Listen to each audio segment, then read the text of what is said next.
ইমামের পরে দায়িত্ব পালন করতে হবে সভাপতি, সেক্রেটারি, ক্যাশিয়ারের। এই রকম লোক কি বর্তমান সময় আসেনি?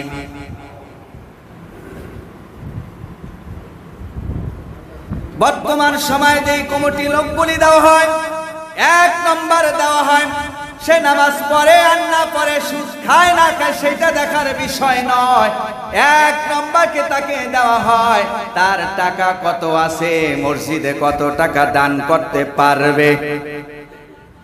লাখ লাখ টাকা আপনাকে অনুদান দেওয়া হলো, আমি কমিটির লোক সাদরে গ্রহণ করতেছি, সাদরে গ্রহণ করতেছি। এবার আপনি কি একবার জিজ্ঞেস করছেন, ভাই তুমি যে টাকাটা দান করলা, টাকাটা কি হালাল না হারাম? এটা তুমি জিজ্ঞেস করলা না। অথচ টাইসে নামাজ পড়তেছেন, এসি লাগায় নামাজ পড়তেছেন, ফ্যান লাগায় নামাজ পড়তেছেন, মসজিদ কারুকালাম অনেক সুন্দর করেছেন, অনেক সুন্দর করেছেন, সেজদা দিতেছেন যেই টাইস, ওই টাইসটা তো হারাম টাকা দিয়া কিনা। একবার আমি জিজ্ঞেস করি নাই, এর জবাব আল্লাহর কাছে আমার দেওয়া লাগবে কি লাগবে না? কথা বলেন ঠিক কিনা? আল্লাহ পাক রব্বুল আলামিন বললেন কেমন কমিটি লোক হওয়া লাগবে। আমাদের দেশে কমিটি লোকগুলি হয় জানেননি, স্বার্থবাজ। 1 নম্বর স্বার্থবাজ, 1 নম্বর স্বার্থবাজ। নিজের স্বার্থ হাসিল করার জন্য, নিজেকে উন্মুক্ত করার জন্য, পরিচিত করার জন্য, মানুষকে দান দেখানোর জন্য মসজিদে আইসা কমিটি হয়, আর মাঝে মাঝে ইমাম সাহেবকে বাজ দেয়, মুয়াজ্জিনকে বাজ দেয়, অমুক লোককে বাজ দেয়। আমি অমুক, তুই জানোস না আমি মসজিদের সভাপতি, আমি মসজিদের সেক্রেটারি। আল্লাহর কাছে জবাব দেওয়া লাগবে। আল্লাহ পাক রব্বুল আলামিন এখানে কথাই বলেন নাই, কমিটি লোক একমাত্র ভয় করবে আল্লাহকে। এই যে বলছে, আল্লাহ বলছেন ওয়ালাম ইয়াখশা ইল্লাল্লাহ, ওয়ালাম ইয়াখশা ইল্লাল্লাহ, ওয়ালাম ইয়াখশা ইল্লাল্লাহ। ওই কমিটি লোক সব সময় ভয় করবে আমার আল্লাহকে, আমার আল্লাহকে, আমার আল্লাহকে। জোরে বলি আল্লাহু আকবার।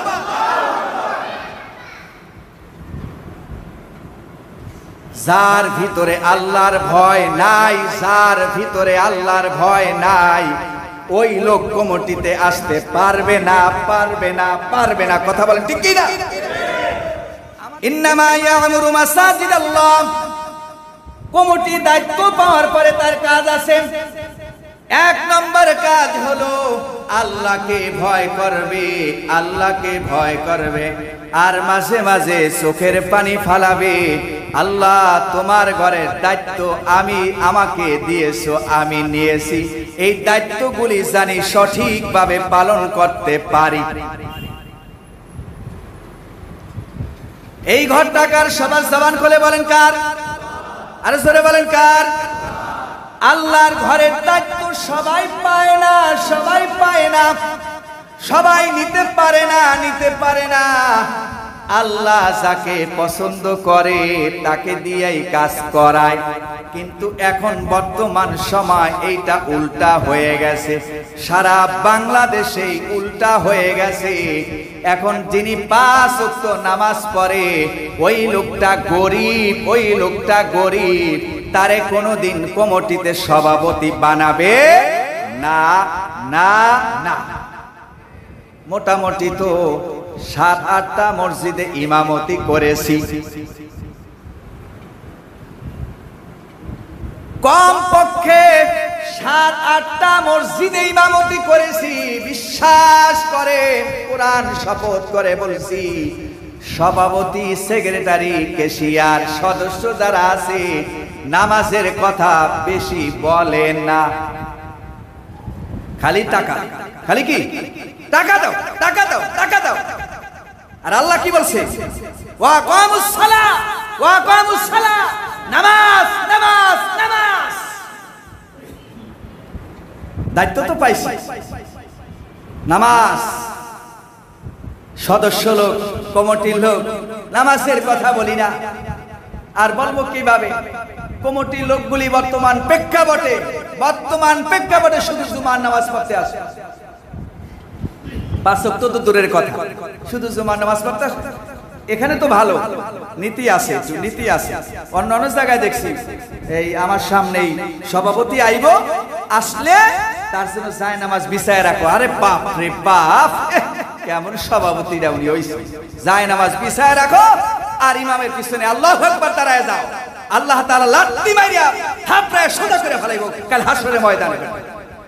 নামাজের কথা বলছ নাই তো, এখানে এত টাকা হইছে যেই জন্য তুই কমিটি বড় হয়ে গেছে। নামাজ দিয়ে যদি সভাপতি, সেক্রেটারি, ক্যাশিয়ার সদস্যরা ঘোরাঘুরি করে, ওই সমাজ আল্লাহ হয়ে যাবে। সরে বলি সুবহানাল্লাহ।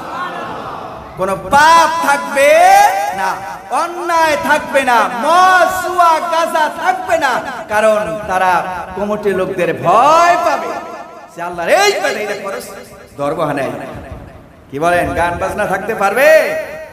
যদি সম্পদ থাকে যাকাত দিবে, সম্পদ থাকবে যাকাত দিবে, সম্পদ থাকবে যাকাত দিবে, সম্পদ না থাকলে যাকাত নাই। এবার আসুন ওয়াল ইয়াউমিল আখির, আখিরাতকে ভয় করতে হবে। আখিরাত আছে, ভয় করতে হবে। মৃত্যু হবে, ভয় করতে হবে। এরপর মাঝে মাঝে হিসাব দিতে হবে। কি বলেন, হিসাব লাগবে না? হিসাব দিতে হবে। এমন মসজিদ দেখেছি বছরের পর বছর চলে যায়, জুমার দিন কয় টাকা ওঠে বলে না, মাসে কয় টাকা ওঠে বলে না, এক বছরে কত টাকা আয় হলো ব্যয় হলো জনগণের সামনে বলে না। যদি বলে ধরা খেয়ে যাবে, এই ভয় বলে না। কিন্তু আল্লাহ বলছেন ওয়াল ইয়াউমিল আখিরাহ, তুমি আখিরাতে যাইবা, কবরে যাইবা, এবার হিসাব নিকাশ সবার সামনে উন্মুক্ত করো। জোরে বলি সুবহানাল্লাহ। খুব সহজ, আমরা সহজটাকে কঠিন ভেবে এই জন্য পরে অপমান অপদস্থ হই। আরে আমার চাকরি যদি চলে যায়, আমি এক জায়গায় ইমামতি পাবো ইনশাআল্লাহ। আপনার পথ যদি ছুটে যায়, কিয়ামত পর্যন্ত সাধনা করলে আর সভাপতি আল্লাহ নাও বানাতে পারে। কি বলেন, ঠিক কিনা? এই জন্য উদাত্ত আহ্বান রাখছি, আমার সারা বাংলাদেশের যত কমিটি লোক আছে তাদের বৈশিষ্ট্য যদি আল্লাহ হয়ে যায়, ওই সমাজ আল্লাহ হয়ে যাবে, ওই সমাজটা নির্ভেজাল হয়ে যাবে, ওই সমাজটার ভিতরে কোনো আর শয়তান ঢুকতে পারবে না। আল্লাহ আমাদের হেফাজত করুক, সকলে বলে আমিন।